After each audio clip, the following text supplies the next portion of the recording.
Olá, meus amigos, olá, minhas amigas do Legislação Integrada.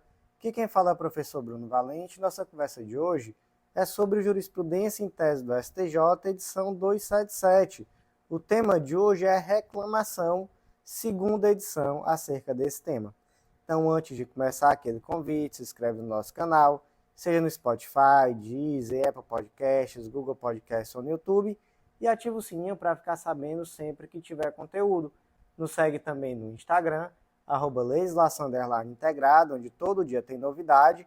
E já deixa aquele like, compartilha com aquele amigo que tem interesse nesse tipo de conteúdo, ou ainda na sua rede social preferida, naquele grupo de WhatsApp, porque tudo isso fortalece demais. Então, sem mais delongas, vamos para a primeira tese de hoje, tese 1. Aquele que foi parte na ação que deu origem ao acórdão descumprido tem legitimidade ativa para a propositura de reclamação, em que se busca assegurar a autoridade de decisão judicial do STJ. Então, primeira recomendação aqui para vocês é, se você ainda não ouviu a edição anterior do Jurisprudência em Teses, faz aquela paradazinha e escuta, porque lá as teses foram um pouco mais introdutórias, né? Então, nós tratamos de determinados pontos que com certeza vão facilitar o seu entendimento na hora de ouvir essa edição. Então volta lá, escuta, tá? Porque com certeza vai ajudar. Mas vamos lá, então. Imagine uma situação concreta assim. Imagina que o Roberto propôs uma ação contra a construtora Ômega. Beleza. Nessa ação ele conseguiu que determinados valores fossem bloqueados da conta da construtora. Acontece que um terceiro, o Pedro, peticionou nos autos dessa ação e acabou conseguindo o desbloqueio de parte desse valor, e aí essa parte desse valor acabou sendo repassado para a conta dele, Pedro, beleza? Acontece que essa decisão do juiz, que permitiu o desbloqueio desse valor, acabou indo de encontro à autoridade de uma decisão do STJ que tinha sido proferida nos autos desse processo. E aí, o que o Roberto fez? Ajuizou uma reclamação no STJ, com fundamento no artigo 988, inciso 2, para garantir a autoridade da decisão do tribunal. Aí veio o questionamento. Ele seria legitimado para isso? Gente, sim, ele seria legitimado para isso. Porque, veja só, nós temos dois pontos aqui. Primeiro, é de que há uma interpretação bem restrita do conceito de pertinência subjetiva quando falamos em reclamação. Porque aqui, quando se fala em parte interessada, não seria um interesse meramente econômico, reflexo, mas sim um interesse processual qualificado, né, realmente. Então, seria essa situação da pessoa que ela é parte do processo, tá? E que é o caso do Roberto, ele é parte do processo, tá? Então, nesse caso aí, daria certo sim. Segundo ponto, é a questão de inibir o uso da reclamação como um sucedâneo processual por terceiros. Então, não é possível um terceiro estranho à lide ajuizar uma reclamação, porque senão você estaria meio que criando ali um sucedâneo processual para que esse terceiro intervisse no processo. Tá? Nesse caso aqui, o Roberto é parte no processo, né? A decisão acabou o atingindo. E foi uma decisão no processo que ele é autor. Então, de fato, ele teria, sim, legitimidade. Então, como é que ficou a tese 1? Aquele que foi parte na ação que deu origem ao acórdão descumprido tem legitimidade ativa para a propositura de reclamação em que se busca assegurar a autoridade de decisão judicial do STJ. Seguindo em frente, tese 2. Não cabe reclamação que objetiva impugnar julgado do próprio STJ. E aqui, gente, é bem parecido com a tese que nós comentamos na edição passada do Jurisprudência em Teses. Então, imagina, por exemplo, que há uma decisão da terceira turma do STJ, e aí a parte entende que essa decisão contraria uma decisão qualificada de uma seção do STJ ou da Corte Especial do STJ, e por isso ajuiza uma reclamação. Gente, isso é possível? Não, né? Por quê? Porque você acaba aí utilizando a reclamação como um sucedâneo recursal. Você deixa de apresentar o recurso que seria cabível para se utilizar de uma reclamação. Isso é possível? Não, isso não é possível, tá? Então, nós temos exatamente essa impossibilidade de utilização da reclamação como sucedâneo processual, melhor, como sucedâneo recursal. Então, como é que ficou a tese 2? Não cabe reclamação que objetiva impugnar julgado do próprio STJ. Tese 3. Não cabe reclamação contra a decisão que determina o sobrestamento do feito enquanto pendente de julgamento recurso especial interposto contra acórdão que julga o IRDR. Então, imagina a seguinte situação.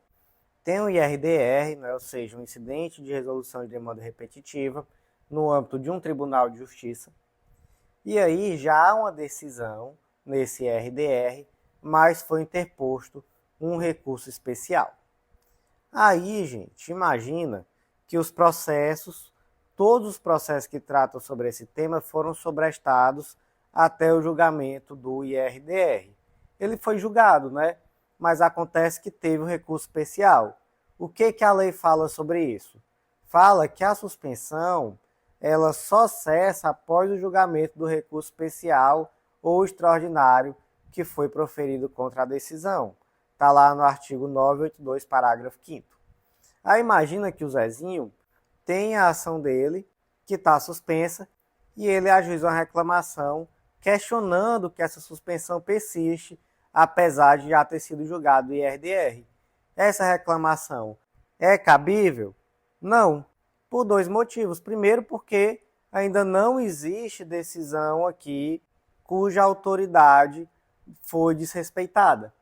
E segundo, porque a suspensão ela persiste realmente durante o processamento do recurso especial ou do recurso extraordinário. Então, são esses dois motivos, tá, gente?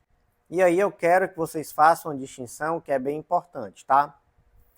Não há uma necessidade do trânsito em julgado do IRDR para que a tese comece a ser aplicada. Então, por exemplo, imagina que há uma pendência tão somente de embargo de declaração. Isso faz com que a tese não possa ser aplicada imediatamente? Não, não faz, tá? Mas é diferente esse recurso interno, né, o embargo de declaração, pura e simplesmente, da questão do recurso especial, do recurso extraordinário, que a própria lei diz que, nesse caso, permanece a suspensão dos processos, tá? Então, como é que ficou a tese 3? Não cabe reclamação contra a decisão que determina o sobrestamento do feito enquanto pendente de julgamento o recurso especial interposto contra acórdão que julga o IRDR. Seguindo em frente, tese 4, não cabe reclamação ao STJ com fundamento em descumprimento de acórdão proferido em recurso especial em IRDR. Gente, olha só como isso aqui é interessante. Imagina que lá no Tribunal de Justiça do Ceará foi fixada uma tese em um IRDR. Beleza. O que aconteceu depois? Foi interposto um recurso especial em face dessa decisão. Aí esse recurso especial chegou no STJ e o STJ julgou em sentido contrário, fixando uma outra tese já agora nesse segundo momento. Gente, imagina que essa segunda tese foi desobedecida por um determinado juiz singular. Cabe reclamação? Gente, a resposta é não. O STJ entende que nesse caso não cabe reclamação. Sabe por quê? Porque a partir do momento em que há um recurso especial em face de um IRDR, esse recurso especial ele passa a ser tratado como recurso especial repetitivo e não como um IRDR, tá? Então aqui vai ser fixada uma tese em tema repetitivo e não uma tese em IRDR. Interessante, né? Um pouco complexo.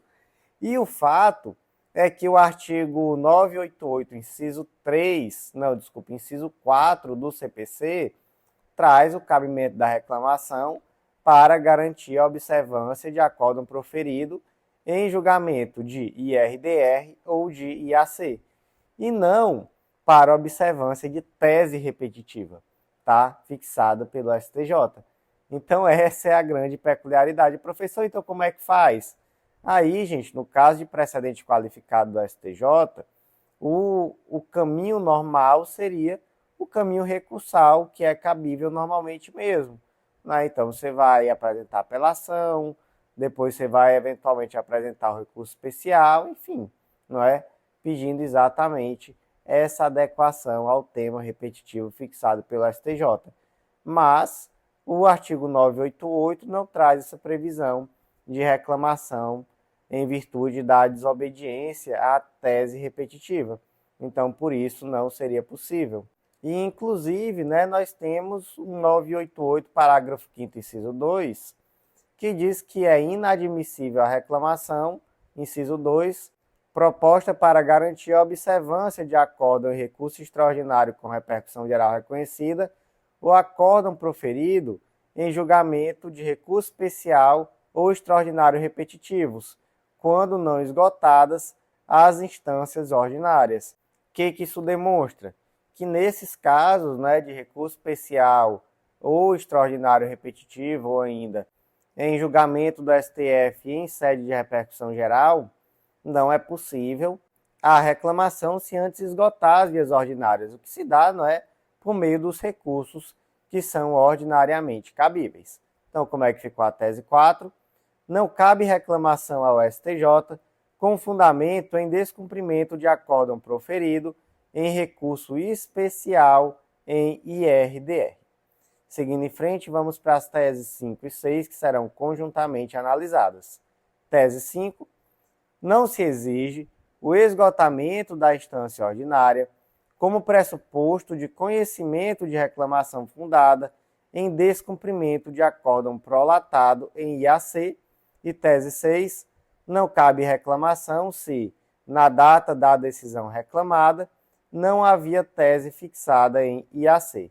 IAC, né, gente? Incidente de assunção de competência. Só para a gente fazer aqui uma breve recordação, o IAC ele é cabível quando há um determinado tema que tem uma grande relevância, uma grande repercussão, melhor dizendo, social, jurídico-econômica, mas não há uma efetiva repetição de processos acerca daquele tema. Já quando nós falamos no IRDR, é quando há igualmente uma relevância social, jurídica, enfim, mas há uma efetiva repetição, tá? Então, gente, quais são as hipóteses, não é, da reclamação? Lá no artigo 988, nós temos que cabe reclamação para preservar a competência do tribunal, para garantir a autoridade das decisões do tribunal, para garantir a observância de enunciado de súmula vinculante ou decisão do STF em controle concentrado de constitucionalidade e para garantir a observância de acórdão proferido em julgamento de IRDR ou de IAC. E aí, né, nós temos lá no parágrafo 5º, inciso 2, aquilo que o STF vê como uma outra hipótese de reclamação, né? O STJ entende que não é uma outra hipótese de reclamação, mas é aquela situação do recurso extraordinário com repercussão geral ou do acórdão proferido em julgamento de recurso especial ou extraordinário repetitivo, não é? Que aqui sim há uma exigência de esgotamento das instâncias ordinárias, tá? Agora, gente, em relação a esses 4 incisos do 988 CAPT, né, que são aquelas hipóteses em que de fato é pacífico que cabe a reclamação, né, já que está expressamente previsto no 988 CAPT. E aí, nesses casos, precisa ou não esgotar as instâncias ordinárias antes de apresentar a reclamação? Gente, no âmbito do STJ, só há exigência de esgotamento da instância ordinária nessa primeira hipótese, preservar a competência do tribunal. Por quê? Porque aí está previsto especificamente lá no artigo 187 do Regimento Interno do STJ. Tá? Então, para preservar a competência do tribunal, essa hipótese exige, de fato, o esgotamento das instâncias ordinárias. As outras hipóteses, aí não é necessário. Então, o acórdão acabou desobedecendo uma tese fixada em AC, em RDR, ou então deixou de garantir a autoridade de decisão do tribunal, vai ser possível a reclamação ao STJ, independentemente de ter ocorrido o esgotamento das instâncias ordinárias. Então, tese 5, não se exige o esgotamento da instância ordinária como pressuposto de reconhecimento da reclamação fundada em descumprimento de acórdão prolatado em IAC. E o próximo ponto, tá, gente, é que a tese do IAC tem que ser anterior à data do julgado que contraria a tese fixada, tá? Então, a tese fixada tem que ser anterior. Se não for, aí não cabe reclamação. Então, o que diz a tese 6? Não cabe reclamação se na data da decisão reclamada não havia tese fixada em IAC. Seguindo em frente, tese 7, compete às câmaras reunidas ou à seção especializada dos tribunais de justiça processar e julgar as reclamações destinadas a dirimir divergência entre acórdão prolatado por turma recursal estadual e a jurisprudência do STJ, consolidada em IAC, em RDR, em julgamento de recurso especial repetitivo e em enunciados das súmulas do STJ. Então, gente, bora entender isso aqui, né? Imagina que a turma recursal, e aqui a gente está falando em juizado especial estadual, tá? A turma recursal proferiu uma decisão que é contraditória com aquilo que nós temos, por exemplo, em jurisprudência firme do STJ, súmula do STJ, ou ainda em uma tese de IAC, tese de RDR, julgamento de tese repetitiva do STJ, enfim, tá? Temos uma decisão que é contraditória com jurisprudência qualificada, seja do STJ, seja do Tribunal de Justiça, beleza? E aí, é possível ajuizar a reclamação? Gente, é. Qual seria a lógica?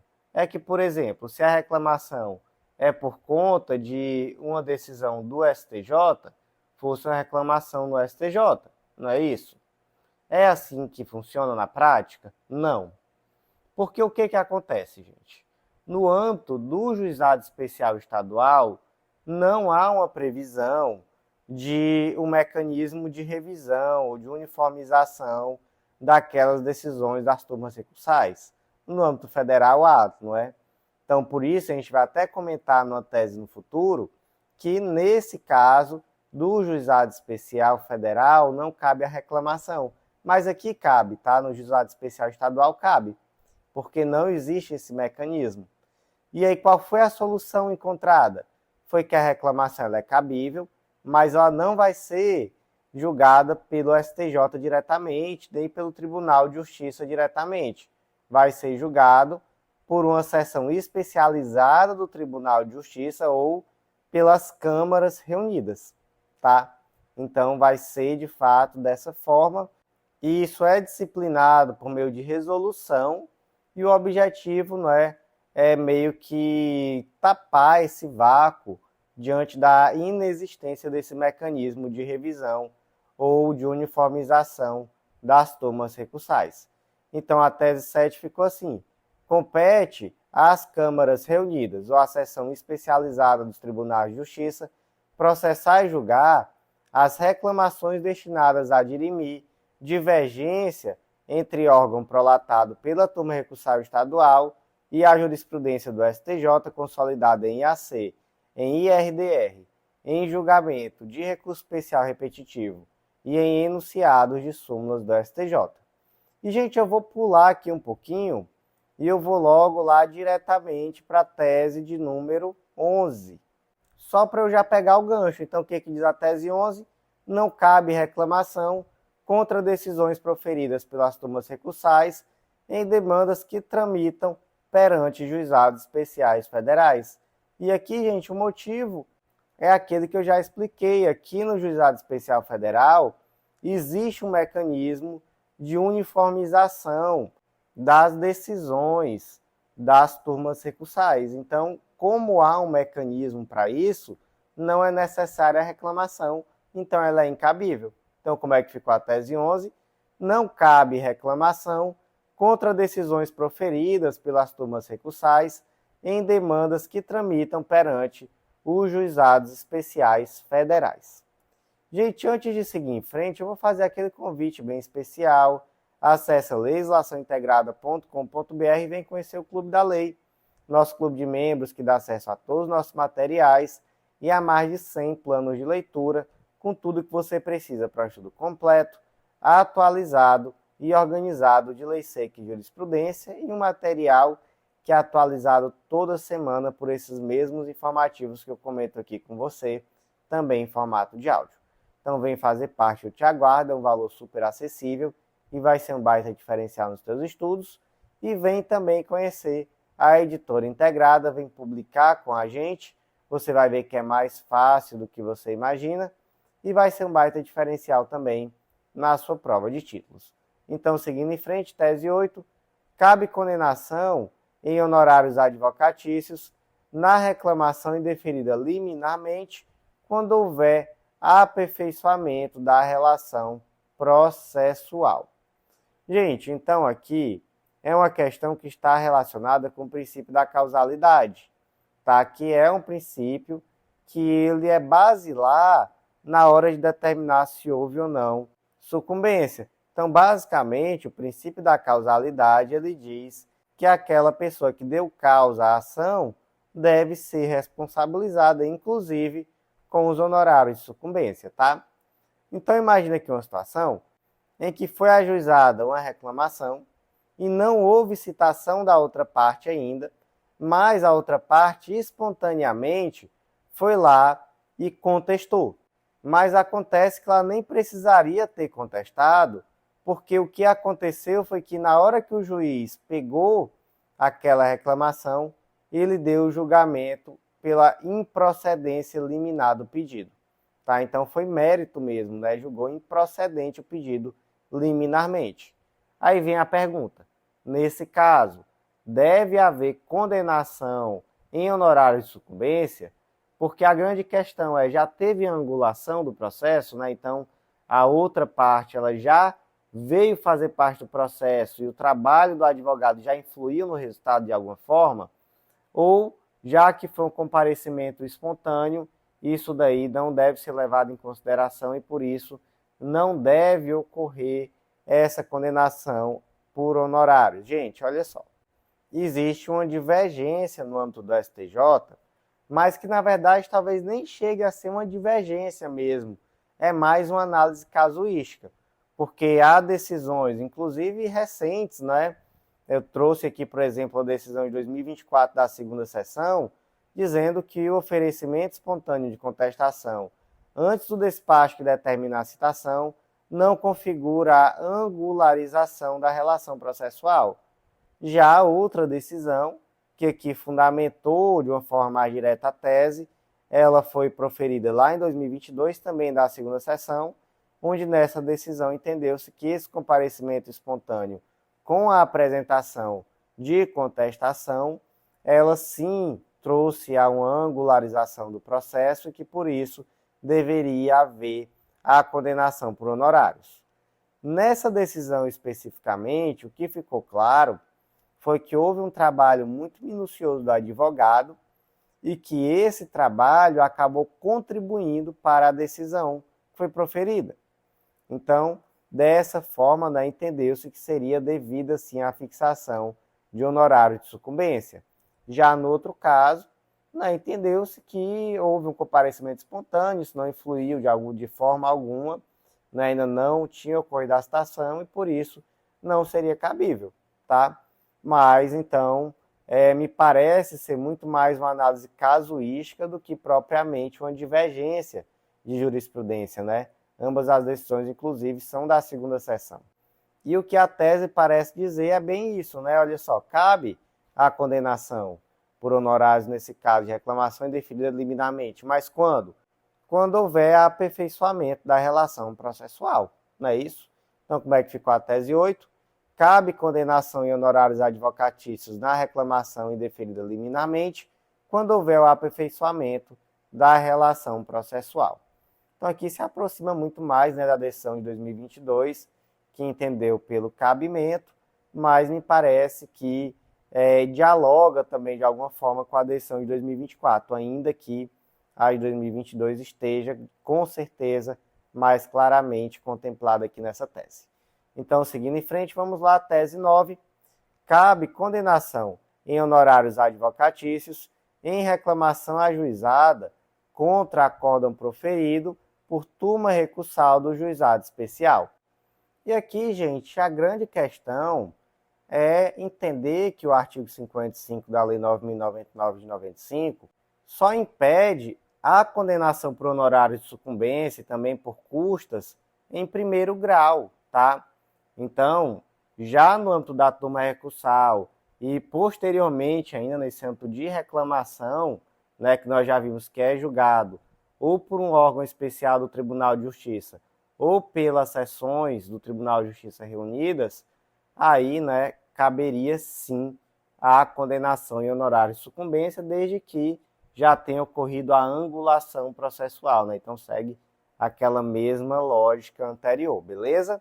Então, com certeza, cabe sim fixação em honorários advocatícios na reclamação, mesmo que aqui no âmbito do juizado especial. Então, tese 9, cabe condenação em honorários advocatícios em reclamação ajuizada contra acórdão proferido por turma recursal do juizado especial.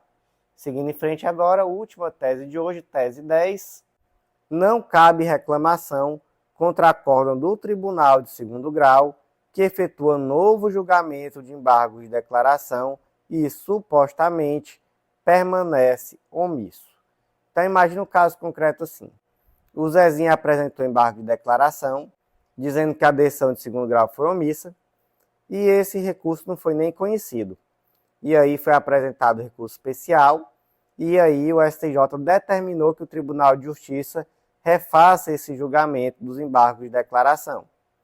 Aí, gente, imagina que agora ele foi julgado, mas a parte entende, né, o Zezinho entende que permanece omisso o julgamento. Cabe uma reclamação? Não, não cabe uma reclamação nesse caso, tá? Porque o cumprimento da determinação do STJ afasta essa alegação de afronta à decisão superior. Então, não é aqui a via adequada para impugnar a suposta omissão remanescente. Cabe aqui o recurso que for cabível, né? Mas não houve uma desobediência à decisão do STJ, já que houve um novo julgamento. Então, como é que ficou a última tese de hoje? Tese 10. Não cabe reclamação contra acórdão do Tribunal de Segundo Grau que efetua novo julgamento de embargo de declaração e supostamente permanece omisso. A tese 11, né, nós já comentamos lá juntos, salvo engano, com a tese 7. Então, por hoje foi isso.